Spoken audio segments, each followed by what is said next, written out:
E se eu te dissesse que a última coisa que você precisa para emagrecer é perder peso? Olá, eu sou Thiago Moura, professor de Educação Física, e hoje eu quero contar a você sobre uma coisa tão legal, tão importante, mas que pouca gente conhece, chama recomposição corporal. A recomposição corporal nada mais é do que quando seu corpo trabalha com o ganho de massa muscular para objetivar a perda de gordura. Isso acontece da seguinte maneira: o seu corpo como um todo, ele já tem uma taxa metabólica basal, ou seja, a quantidade de energia que você precisa simplesmente para estar vivo, adequada aos seus hábitos e atividade física regular, ou a falta dela se você é uma pessoa sedentária. Porém, quando você cria déficit calórico, ou seja, você reduz a quantidade de alimento que você consome, a tendência é que você vá perder peso. Só que nem sempre esse peso que você perde vai ser peso de gordura. Muitas vezes, pela falta do exercício adequado, você acaba perdendo massa muscular. Então, como é que a gente resolve isso? Dando prioridade para qualquer processo de emagrecimento, ou seja, da redução de gordura corporal, ser feita através do treino de força.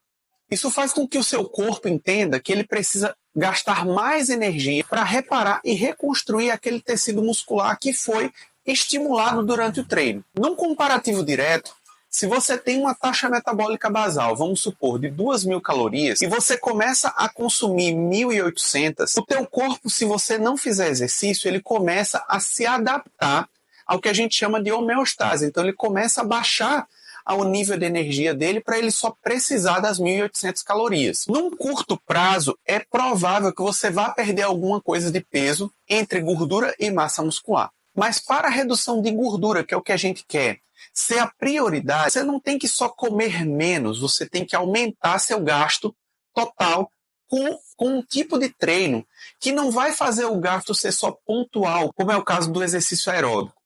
Ele vai ser um gasto que ele acontece até 48 ou 72 horas depois, durante o processo de recuperação, que é aí onde acontece a magia.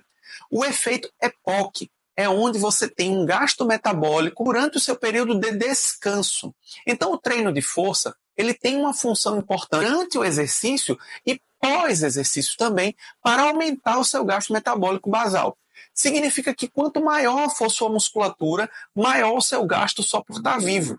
Para você ter uma ideia, o músculo ele gasta 3 vezes mais do que o tecido adiposo para se manter. Então, você ter um corpo que precisa recuperar a musculatura para ela se tornar cada vez mais forte, faz também com que seu gasto metabólico aumente e ajude você a ter essa balança entre o que você consome e o que você gasta, num déficit, mesmo que você não esteja comendo muito menos. Aí a gente entra numa outra questão: densidade calórica dos alimentos. Os alimentos eles têm uma quantidade X de calorias, e se você ficar muito preocupado o tempo todo com preciso correr para compensar aquela batata frita que eu comi, você vai estar sempre na corrida dos ratos, engordando e ficando frustrado. O que você precisa entender é comidas que são naturais de um único ingrediente, por exemplo, batata, frango, uma fruta, arroz, feijão, são comidas que vão ter um tipo de absorção completamente diferente de um alimento ultraprocessado. Então você ter mais comida de boas fontes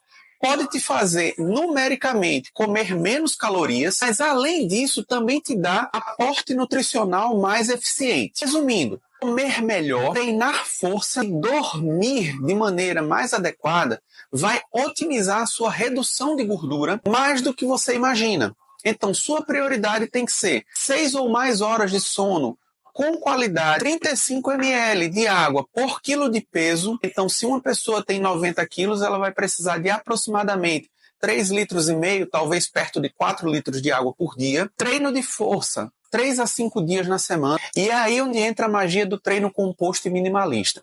Você não precisa passar horas na academia para ter um resultado metabólico interessante. Você precisa escolher melhor os seus movimentos, a carga que você vai usar e como fazer a progressão deles. O ideal é que você trabalhe com poucos movimentos por treino, de 3 a 6 no máximo para 1 hora de treino. Pode ser um pouco menos, em torno de 45 a 50 minutos, e você vai priorizar movimentos que tenham mais de uma articulação envolvidos, como é o caso do agachamento, do levantamento terra, do supino, remadas e puxadas, e assim por diante. Então, sua prioridade sendo fazer um movimento de empurrar, um movimento de puxar, um movimento de agachar, um movimento de erguer e talvez um ou dois exercícios acessórios para alguma região do corpo que você queira destacar ou para a região do core para aumentar a estabilidade do corpo, você vai ter necessariamente exercícios que vão te exigir muito mais com muito menos volume. Então, se você está preocupado em emagrecer, que significa perder gordura, pare de se preocupar exclusivamente com a balança e dê mais atenção o tipo de treino que você faz, tipo de alimento que você consome, não necessariamente deixar de comer o que você gosta, dormir e beber mais água. Você vai se surpreender com os resultados.